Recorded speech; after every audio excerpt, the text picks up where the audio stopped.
Police crackdown. Authorities lose patience fining people who won't follow social distancing rules. Department store giant Myer to close its doors tomorrow. 10,000 workers stood down without pay. COVID-19 strikes at the heart of the British government as Prime Minister Boris Johnson confirms he has the virus. Social distancing versus democracy. Queenslanders forced out of their homes to vote and warned they'll be fined if they don't show up. And 3,000 Australians return home to a 2-week mandatory hotel stay.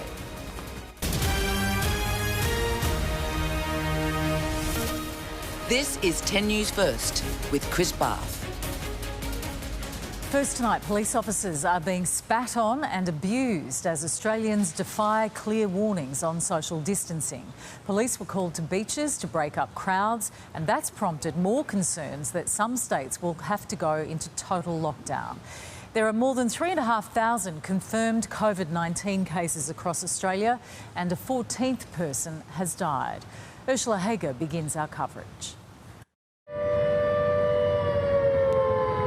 This is what happens when we don't play by the rules. An air raid siren used to pull people from the water at Sydney's Maroubra Beach. The first weekend since bars and clubs closed and police had to be sent into beaches from Sydney to St Kilda because despite the pandemic, for some, the pull of the ocean was just too strong. There are still a proportion in the community who aren't doing the right thing, and that's heartbreaking.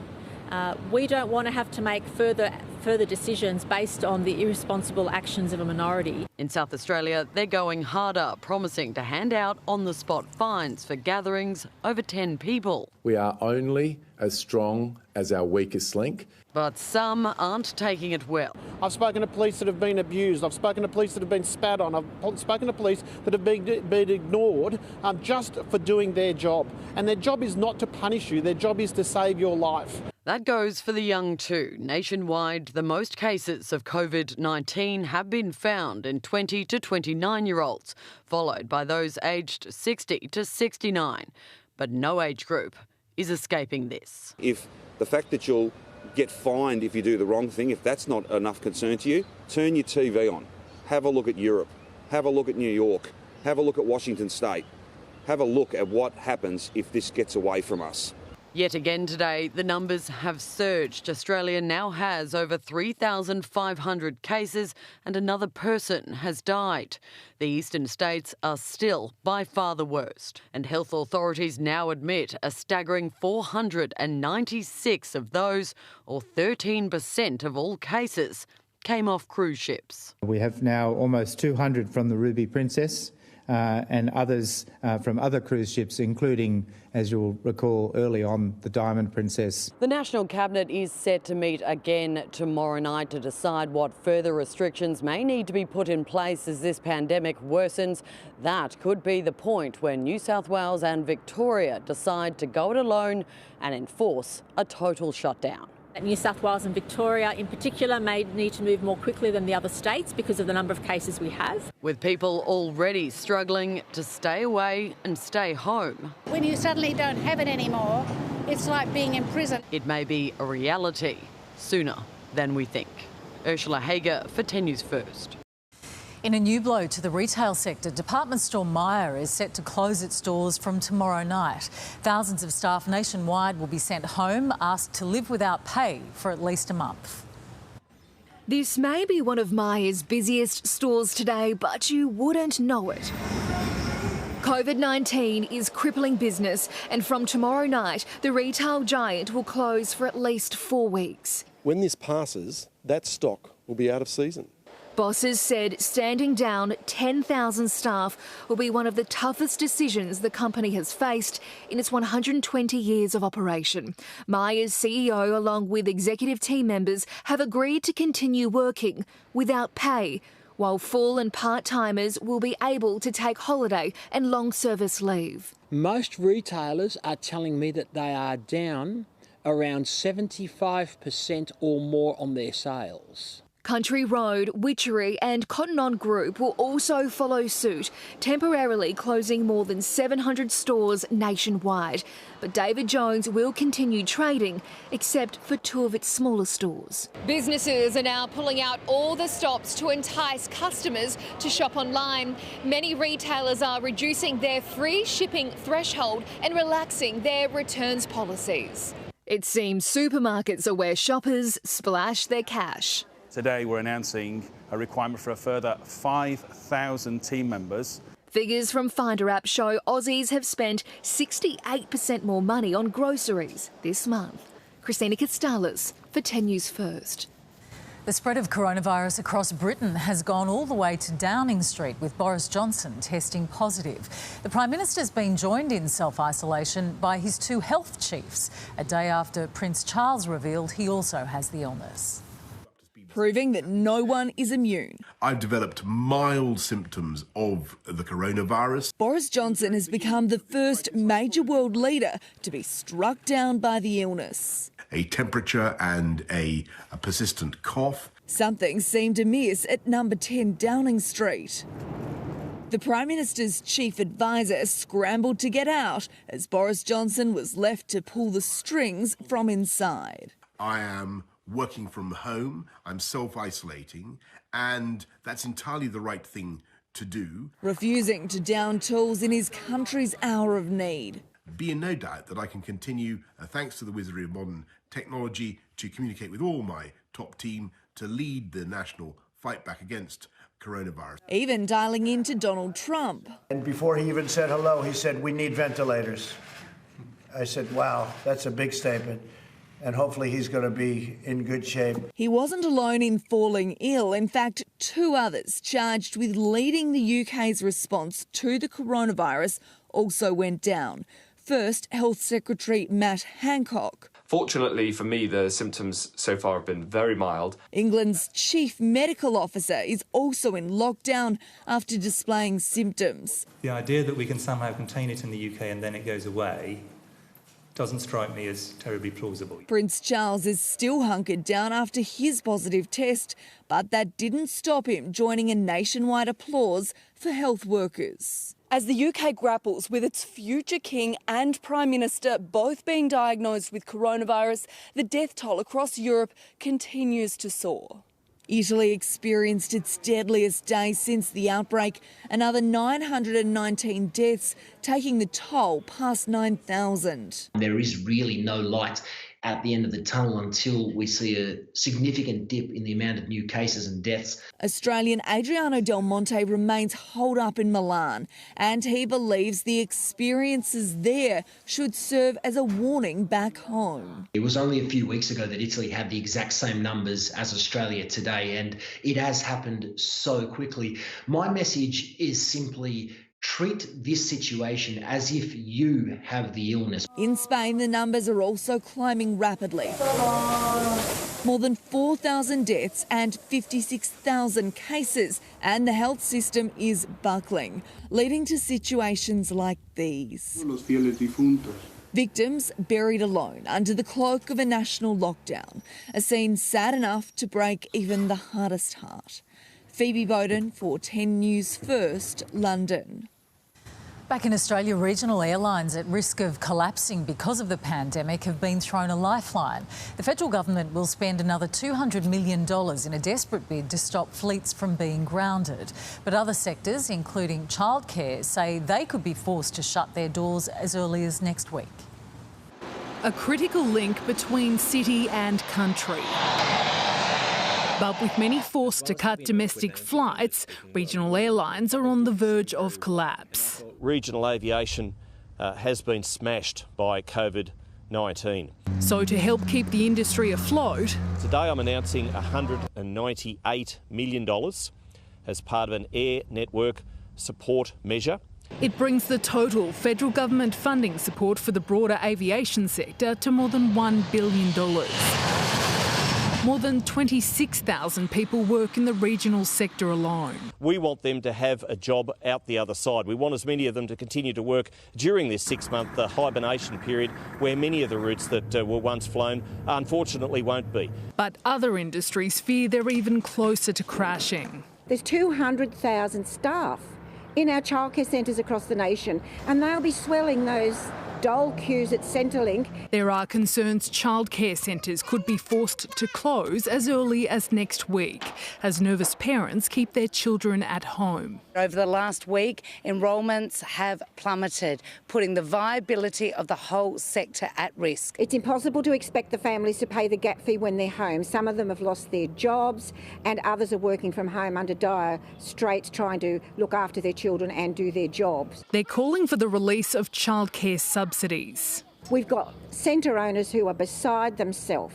We've got staff who don't know whether they're going to eat tomorrow. The Prime Minister says the government is looking at ways to ease the financial strain on childcare centres, but hasn't yet finalised the details on what measures it will take. We are working through these issues through a list of priorities, and that is one that is certainly very high to the top of that list. Because without help... When this is all over, God help our nation, because we'll never get our economy back together, because there will be nowhere for the children to go. Putting more essential services permanently at risk. Amber Austin-Wright for 10 News First. For weeks, we've been told to social distance and stay home as much as possible. Yet today, Queenslanders ventured out to vote in local council and state by-elections. It was a significantly quieter turnout than usual. More than half of those eligible cast their votes early. A stressful time pushing some over the edge. After weeks of warnings to stay home, social distance and maintain one person per 4 square metres, Queensland's council and state by-elections still went ahead. I don't see that it was essential that it be today. The election going on today appears to go against everything we're being told about staying safe, about staying apart and staying home. On Brisbane's Bayside, there were no lengthy lines, no how-to-vote cards being handed out, and not a democracy sausage dog in sight. Instead, every second polling booth was taped off, but this voter says it just wasn't enough. There's one person in there with gloves, no one's got a mask. They're handling people's driver's licence and giving them back with bare hands, and we know it lives on plastic surfaces longer than anything. The Electoral Commission is adamant it took every possible precaution. So in the end, what we were trying to do is ensure that social distancing was respected out of the booth but also inside the booth. So the reports we were receiving that people were coming in and out of our booths in under 3 minutes. Bulimba State School was listed as a polling booth, but confused voters turned up today to find the school closed after a staff member tested positive to coronavirus. A staggering 55% of Queenslanders, 1.8 million people, did take advantage of pre-polling or telephone and postal voting. The question is, how many people chose not to vote at all and potentially cop a fine rather than risk infection? Yeah, I actually have people from work that they said they're not voting because of, they say, oh, they're in isolation, so they're not coming. It is anyone's guess how that could impact on the vote. A preliminary vote count will begin tonight. If things look like it's gone my way tonight, I will be ready to go in and start work first thing tomorrow morning. But given the unprecedented number of postal votes, the Electoral Commission anticipates a final result will take longer than usual. Samantha Butler for 10 News First. A 25-year-old woman from Sydney southwest has been granted bail today after she allegedly coughed and spat at a police officer. The woman was stopped for dangerous driving, telling officers she was on her way to get tested for coronavirus. A woman pulled over for allegedly speeding and running several red lights. Put this, yeah? Ale, do not spit on me or you'll get put on the ground. 25-year-old Hannah Ayub continues her barrage of abuse, telling officers she was on her way to get tested for coronavirus. She then headbutts the patrol car before spitting at the officer again. Spit on me! I don't touch me! Bystanders and the woman's family attempt to intervene, but they're threatened with pepper spray. I can't wait to see you, I can't wait to see you, Things get more heated when the woman's father arrives at the scene. But officers had had enough, placing the young woman under arrest for a number of serious traffic offences, as well as assaulting police. After spending the night in jail, Ayoub was transferred to hospital. Her lawyer claiming she suffers serious mental and physical health issues after a 2012 car accident. She said things which one assumes were the product of heightened anxiety and stress. Her father and sister were also at court today, but due to coronavirus restrictions, they were not allowed inside. The 25-year-old was granted bail in court today, the magistrate conceding that under normal circumstances she wouldn't remain locked up, and the delay in court proceedings at the moment means she won't face this matter until June. Thank you. Do you feel for the police, though, in that situation? Of course I do. Of course I do. And they're at the front line doing a terrific job. The family has apologised to police. Steve Hart for 10 News First. Hotels across the country are preparing to host thousands of Australians who will be forced into mandatory quarantine this weekend. All travellers returning from overseas will be placed in enforced isolation for 14 days to slow the spread of COVID-19. Annie Kearney joins me from Melbourne Airport. Annie, when does this new rule kick in? From midnight tonight, Chris, this new rule comes into place. Airports across the country are incredibly quiet, but there are still thousands of travellers coming in every day. So they will be taken to accommodation chosen by each of their state governments for this mandatory quarantine. It will be hotels, motels, caravan parks and even student accommodation. We know that most of the cases of community transmission are still from overseas travellers and their close contacts. So this has been brought in to try to stop or slow the spread of coronavirus. There are already a few hundred people in mandatory quarantine. Even before this rule has been brought into place, they came off a cruise ship and are now in Sydney hotels, where they say they can't get groceries delivered and there are limited medical checks. It might look like a fancy hotel room, but its occupants claim it's more like a prison cell. Oh, look, I feel really isolated. I'm really sorry. It's really hard because everyone has this idea that we're up here having a great time. Our mental health is suffering. Cheryl Joney and her husband Lemmy have spent 3 days stuck inside Sydney's Swiss hotel. They and about 300 others were whisked off the Norwegian Jewel cruise ship in Hawaii and straight into mandatory quarantine at the hotel. You need to go back in your room. I'm diabetic. It's been 8 days since I've had any medication for my diabetes. Have not seen a doctor or a nurse at my room. They're among thousands of returning passengers who'll find themselves in lockdown at a hotel, motel or caravan park for 14 days. Passengers will go into quarantine in whichever state they land in, irrespective of where they live. If after the 2 weeks they need to cross state borders to go home, they may need to go into quarantine again, depending on each state's rules. After bushfires and the coronavirus pandemic caused havoc in the travel industry, these guests will be welcomed with open arms. This is the closest thing to bookings that they've seen for many weeks. So it's a very good health policy. It's also good for jobs. Because we're a service apartment, they can clean their own kitchen equipment, they can do their own laundry. So apart from just topping up and servicing and leaving items at the door, we're fairly comfortable with that approach. Hotels have also agreed to house some residents who test positive to the disease to help alleviate some of the strain on the health system. People that will be staying in hotels are those that are low risk, are those that don't require medical attention. Annie Kearney for 10 News First. Still to come, $3.2 trillion, America's record-breaking stimulus package. Also, auctions online, the changing face of real estate as tough restrictions take their toll. The waiting game for hundreds trapped aboard a cruise ship, dozens of them with virus symptoms. And life imitating art. The stars of Contagion share their warnings about the real pandemic threat.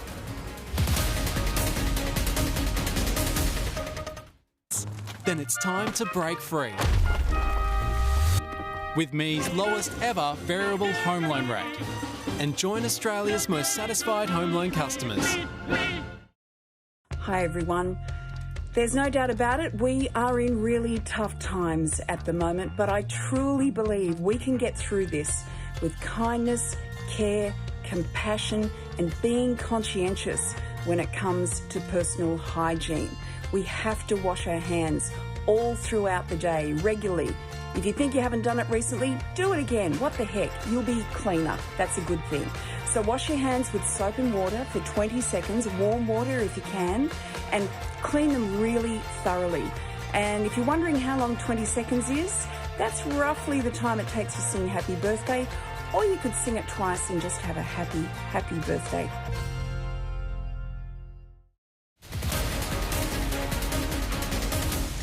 Donald Trump has signed off on the biggest stimulus package in US history, with unemployment surging to a record high.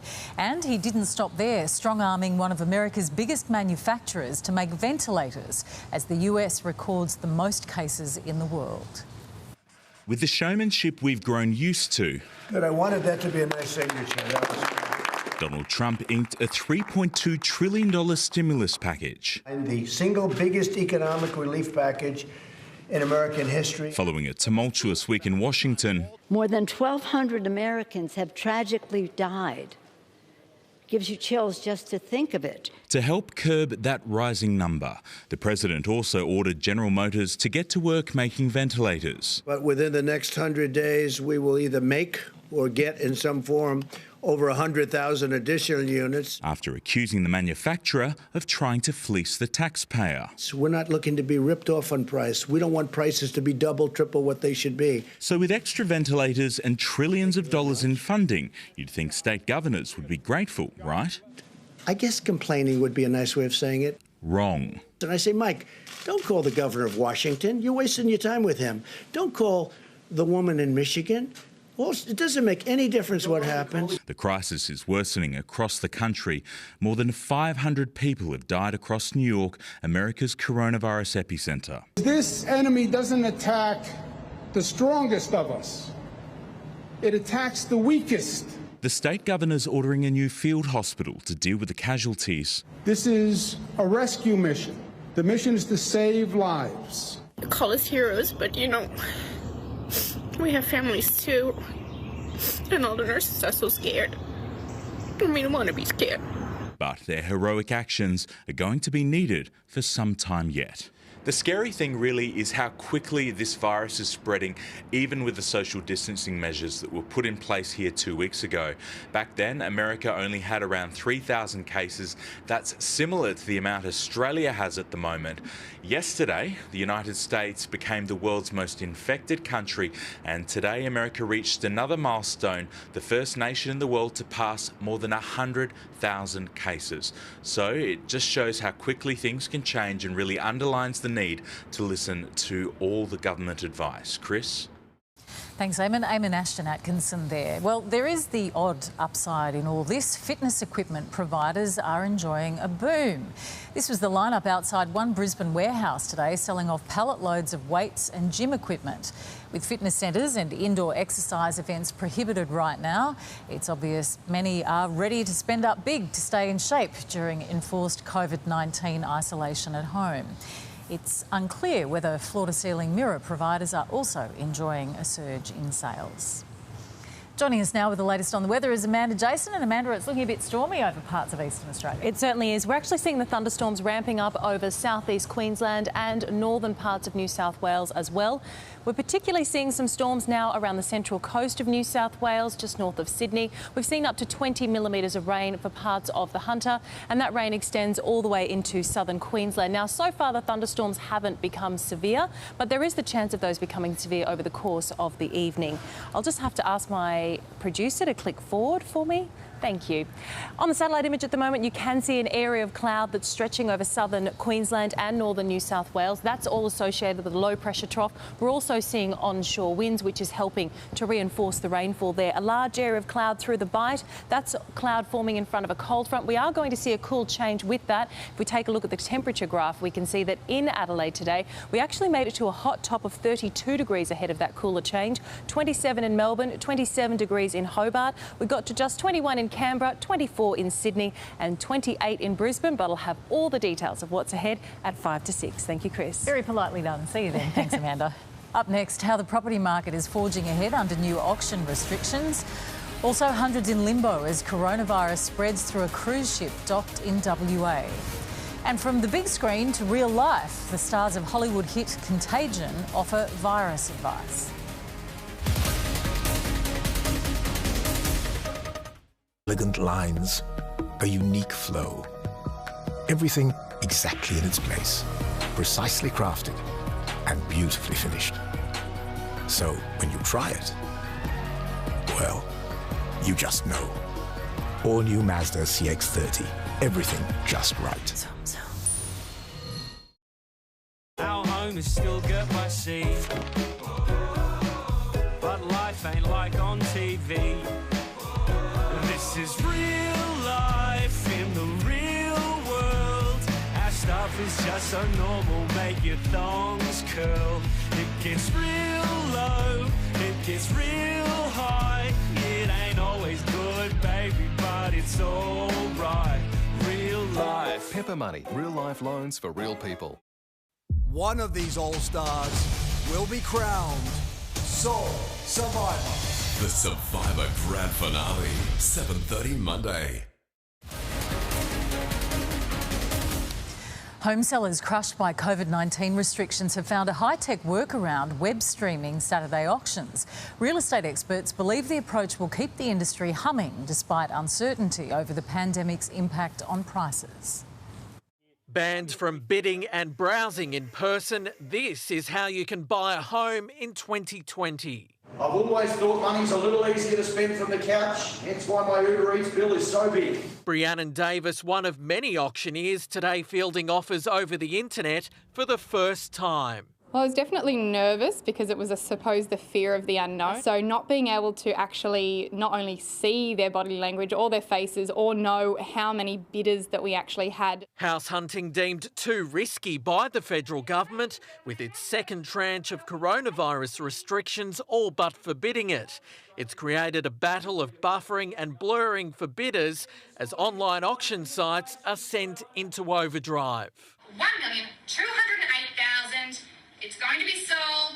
It was. This one-bedroom apartment close to Sydney CBD and offering harbour views quickly snapped up. One of dozens of properties bought today. Sold! Sold! Sold! Congratulations! However, analysts are predicting people's fears of catching the virus, job losses and market restrictions will see prices slump.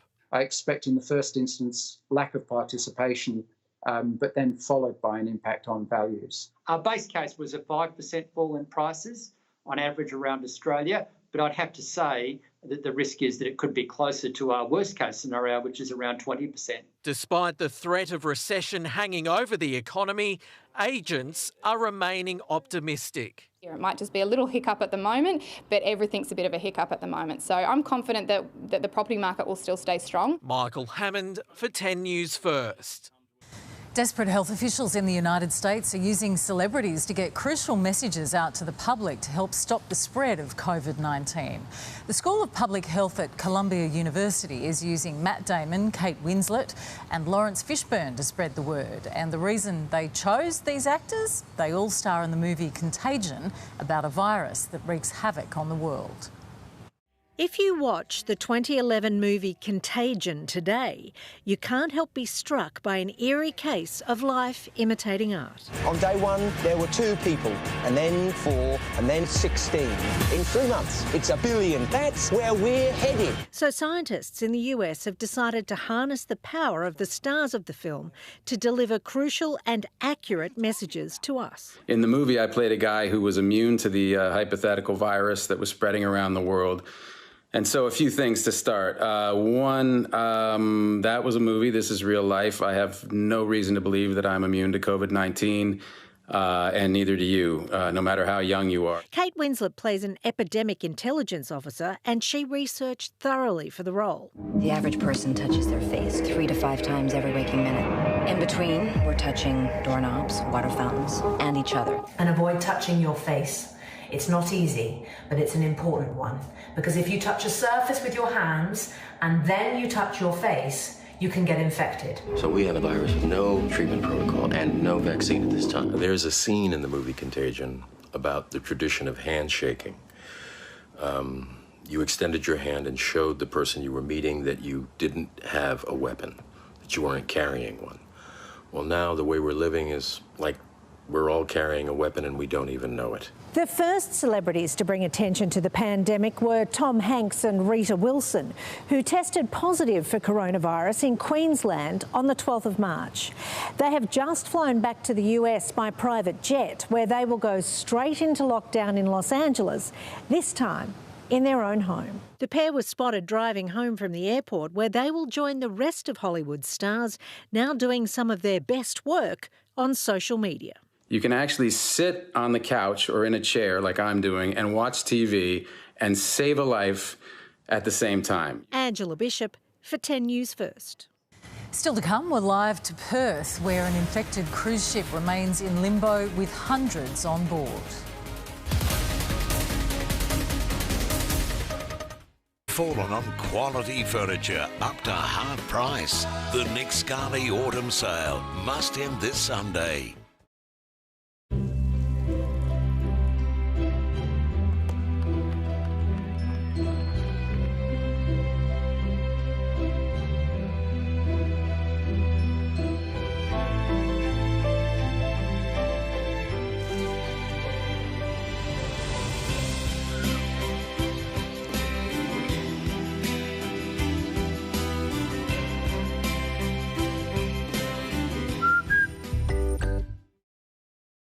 This is my temple. Everything that I put into it adds to my vitality and well-being, like BioGland Red Krill Oil.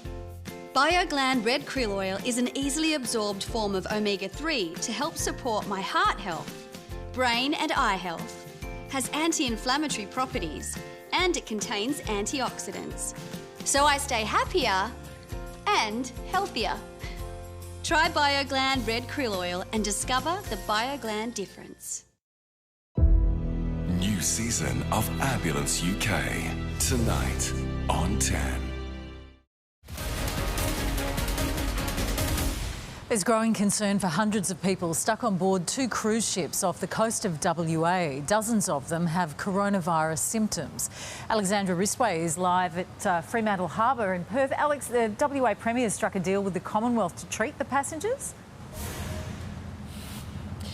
Chris, he has. This situation has been changing throughout the day, but what we now know is that 46 additional passengers, mainly foreign nationals, on board the Artania, the first of 2 cruise ships that you can see behind me, have tested positive for COVID-19. The Premier confirmed a short time ago those 2 sick to travel back home will be treated in some of our private hospitals. Now, this all began unfolding last night when the state government was informed by our police commissioner that up to 77 passengers on board had been showing signs of the deadly virus. This was not supposed to happen. The West Australian Premier was not going to allow it, but has been forced to back down from his tough stance on these cruise ships. 9 others, 7 who have tested positive and 2 others who have tested negative but are showing symptoms, were taken from the vessel yesterday. They're being treated in a public hospital. We also know that 4 charter flights will arrive in Perth. They're expected to touch down over the next 24 to 36 hours to evacuate the remaining stranded Germans on board. Now, Chris, this will leave the state government free to deal with the Vasco da Gama, the second of the 2 ships behind me. 200 West Australians on board will be taken to Rottnest, where they will see out their quarantine of 14 days. 600 others from across the east coast will remain here for 14 days to complete their quarantine before flying home for another 14 days of isolation. Thanks, Alexandra. Alexandra Risway there. Time for sport now with Ros Kelly. And Ros, the financial impact of the coronavirus is causing tension in the A-League. Chris, an A-League club owner has been hit with legal threats after standing down players. More details next. AFL players agreed to major pay cuts to keep the code afloat, and some may even be forced to start looking for day jobs. If the industry is going backwards, the players understand that they'll go backwards with it. The only sport going on in the country was pretty much a one-horse race, and James McDonald even had time to sneak in a little pat. And the paddling power couple celebrating their Olympic selection in isolation. We're right up by Ship Creek. No, Ship Creek, Ship. Up Ship Creek? Get Amy Roadside Assist free for a year with new Amy Comprehensive Car Insurance before July 10. Have Ever wondered what you can do in a Jeep? Allow us to demonstrate at the Jeep Demonstrator event with great offers across the Jeep range. See what we can do before you see what you can do. Ends March 31st.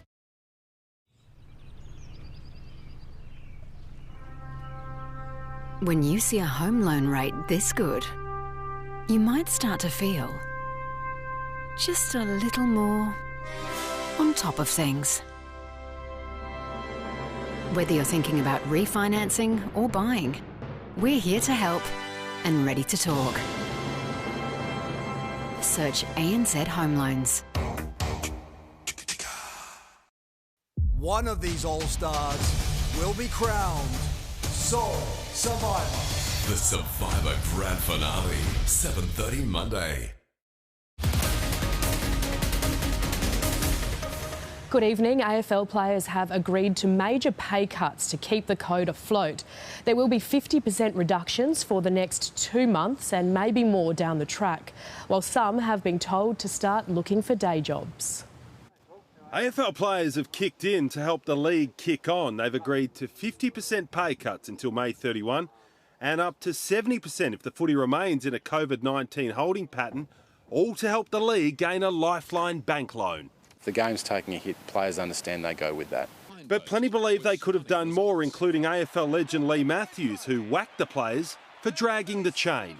We took 5 days to work through what's an incredibly difficult and complex issue. I think, as we get a few weeks down the track, I think people will go, OK, we understood why that happened. The angle that probably some people have taken with the players, I would probably disagree. I think it was probably a little bit unfair. Cameron finds himself in contract limbo in the most uncertain of times. It's probably the least of my concerns at the moment, just to making sure our family's good, in really good shape and healthy, as well as close friends and our footy club as well. He admits he'll need to be more creative and flexible than ever before to keep his talented Giants on track.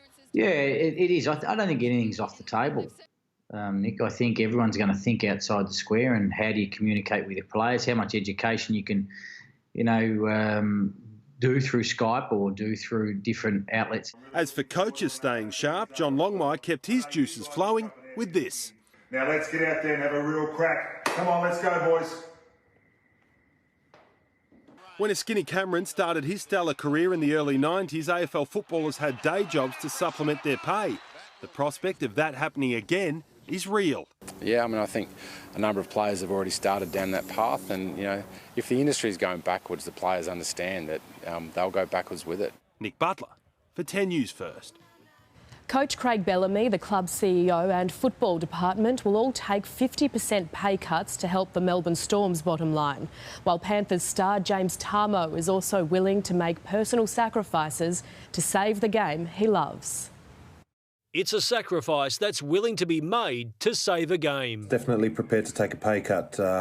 There's a lot of people doing it worse off than us, and everyone's got to do their part. The NRL has been shut down indefinitely as the growing coronavirus pandemic continues to worsen across the world. Australian Rugby League Commission Chairman Peter V'landys will present his plan to slash costs from NRL headquarters on Monday in a move that is expected to hand players an additional $7 million for this year. Panthers enforcer James Tarmow believes it's the players that owe the game. When you've been in the game for so long and you love it, and the game's given me so much, you just sort of have to believe in it. And I know the players, like I said, are willing to do their part for the future of the game, whether that be pay cuts or whatnot. Now it's a case of wait and see in uncharted waters. And it feels a bit like the off-season. I was sitting there and it's nearly April and we've only had 2 rounds into the season.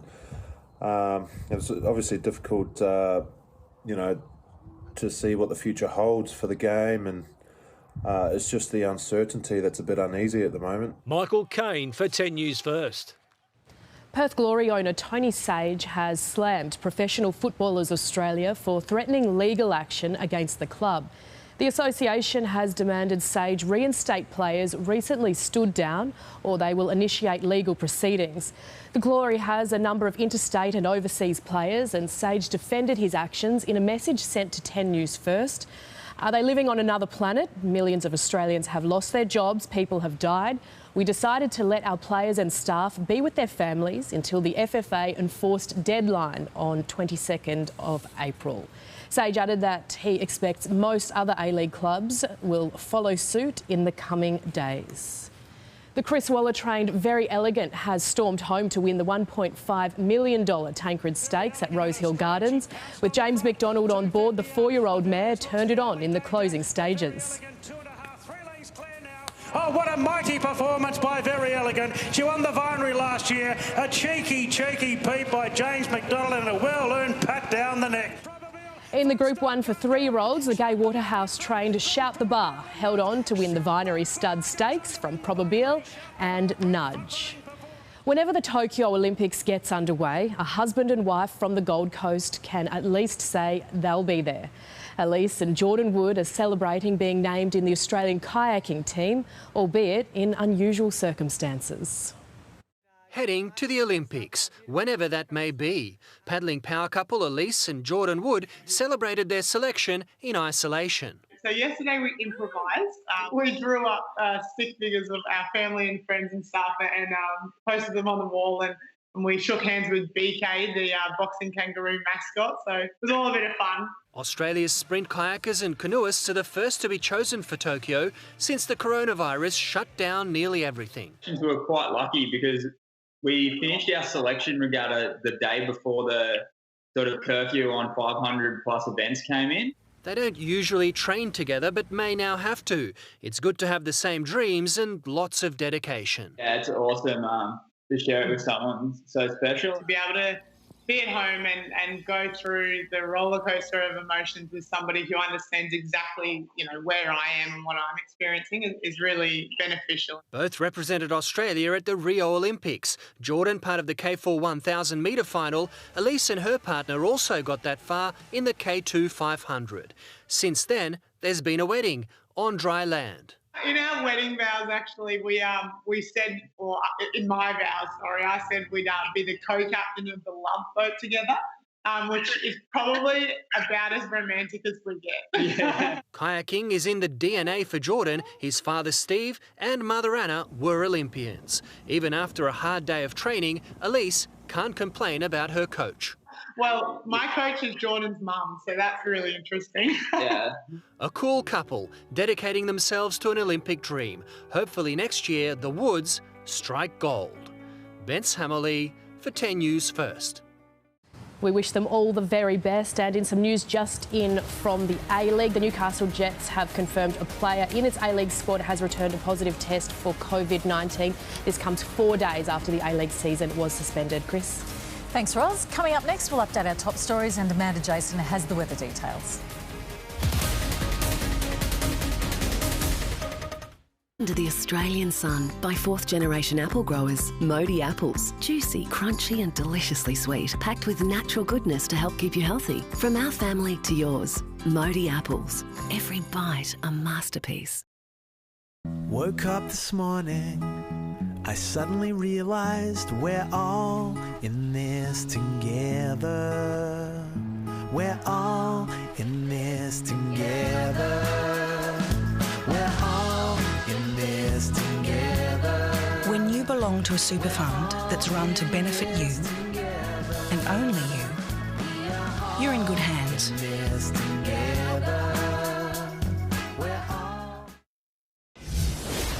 Bondi Rescue is coming up next on 10.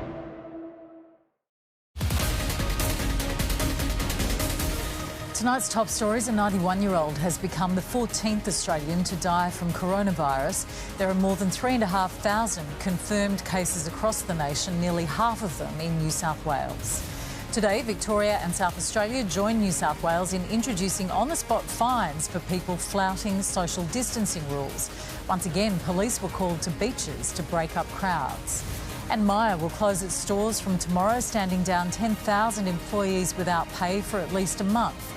Cotton On, Witchery, Country Road and Mimco are also closing their shops, but online trading will continue. Good evening. Showers and thunderstorms have been increasing for southern parts of Queensland and northern New South Wales.